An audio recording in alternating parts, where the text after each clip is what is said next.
बंगाल में ममता बनर्जी चुनाव कैसे हार गई और बीजेपी को इतनी बड़ी बम्पर जीत कैसे मिल गई?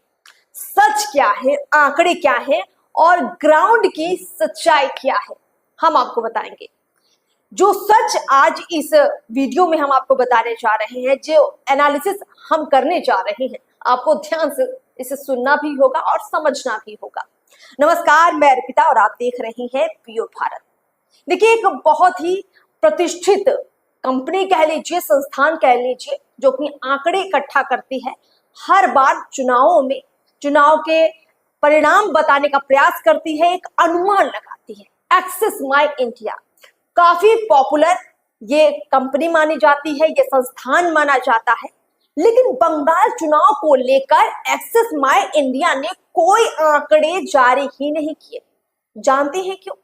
वजह यह थी कि बंगाल के ज्यादातर मतदाताओं ने ये बताने से ही इनकार कर दिया कि उन्होंने किसको वोट दिए हैं या किसको जीत दिलाने जा रहे हैं या किसकी तरफ खड़े हैं। यानी ना तो बंगाल के वोटर्स खुलकर बोले कि वो ममता बनर्जी के साथ है और ना ही बंगाल के वोटर्स खुलकर बोले कि वो बीजेपी के साथ है।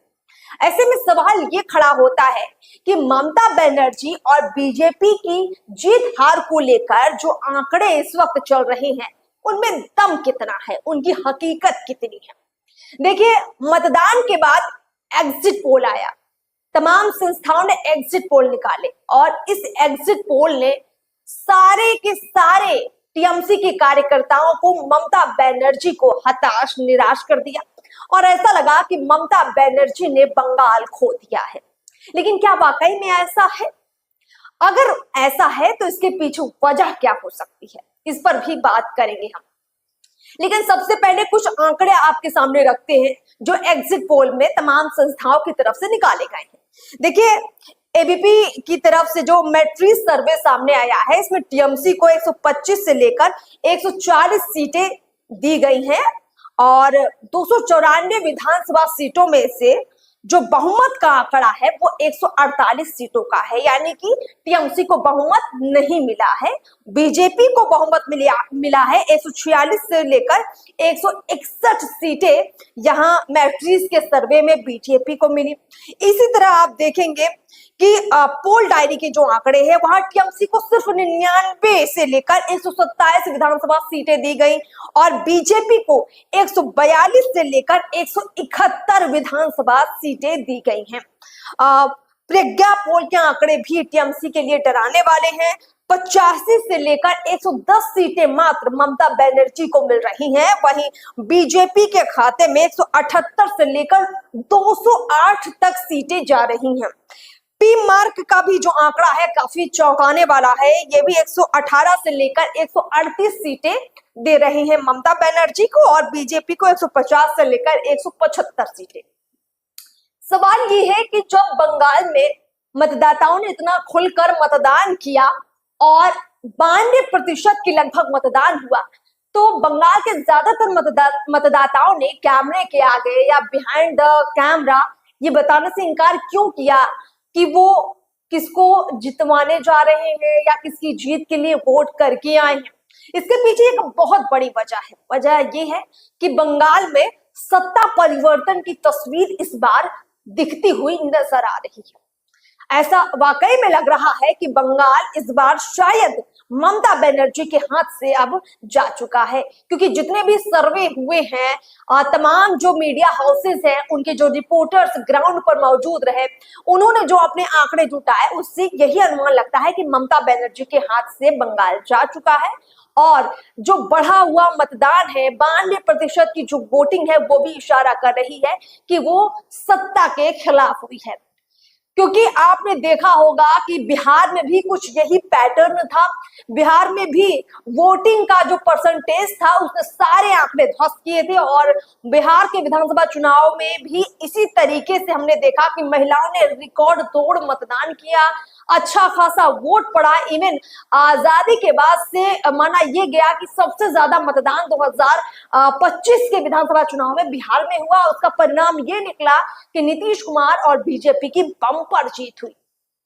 लेकिन बंगाल के मामले में ये कुछ ऐसा लग रहा है कि टीएमसी के खिलाफ ये वोट जा सकता है, क्योंकि माना ये गया कि बंगाल में कुछ ऐसे फैक्ट्स रहे, कुछ ऐसी गलतियां रही ममता बनर्जी की, जिसकी वजह से बंगाल के वोटर्स के मन में एक डर, एक खौफ बहुत बुरी तरीके से बैठ गया। और इस डर से जीत पाने के लिए इस बार उन्होंने ममता दीदी को हराने का मन बनाया। देखिए, ममता बनर्जी ने कई सियासी गलतियां तो की ही, लेकिन जो सबसे बड़ी गलतियां मानी जाती हैं वो है सुरक्षा और कानून व्यवस्था को लेकर। जो एक सिनेरियो सेट था, जो एक अनुमान लोग लगाते थे कि बंगाल में अगर लोग ममता बनर्जी के खिलाफ, टीएमसी के खिलाफ बोलेंगे तो लोगों पर हमले होंगे, खास तौर पर हिंदुओं पर हमले होंगे। तो सुरक्षा को लेकर जो एक माहौल बना रहा, लोगों के मन में एक डर बना रहा, उसका असर भी लग रहा है कि ममता बनर्जी के खिलाफ हुआ है। दूसरा बड़ा कारण ये कि लगातार ममता बनर्जी चुनाव आयोग पर प्रहार करती रही, एसआईआर के मुद्दे को लेकर सुप्रीम कोर्ट तक चली गई और ये बताने का उन्होंने प्रयास किया कि ये संस्थाएं निष्पक्ष नहीं है। आपको याद होगा कि बिहार में भी ठीक इसी तरह राहुल गांधी और तेजस्वी यादव ने मिलकर 7-8 दिनों तक पूरे बिहार में महा आंदोलन किया था, भ्रमण किया था, खूब रैलियां की थी, खूब जन आंदोलन किया था, भीड़ भी खूब जुटाई थी। लेकिन परिणाम क्या निकला कि बिहार के लोगों ने चुनाव आयोग के खिलाफ ना तो राहुल गांधी की बात मानी, ना ही तेजस्वी यादव की बात मानी। उन्होंने ये माना ही नहीं कि एसआईआर के जरिए बिहार के वोटर्स के नाम वोटर लिस्ट से काटे गए हैं और ये एक चुनावी मुद्दा है। यानी इस आधार पर लोग महागठबंधन के साथ नहीं आए और ना ही लोगों ने वोट डाले। परिणाम ये निकला कि पूरा का पूरा विपक्ष महज कुछ ही सीटों में सिमट गया। ठीक यही बात ममता बनर्जी पर भी लागू होती है। ममता बनर्जी ने भी एसआईआर के मुद्दे को भुनाने का बहुत प्रयास किया।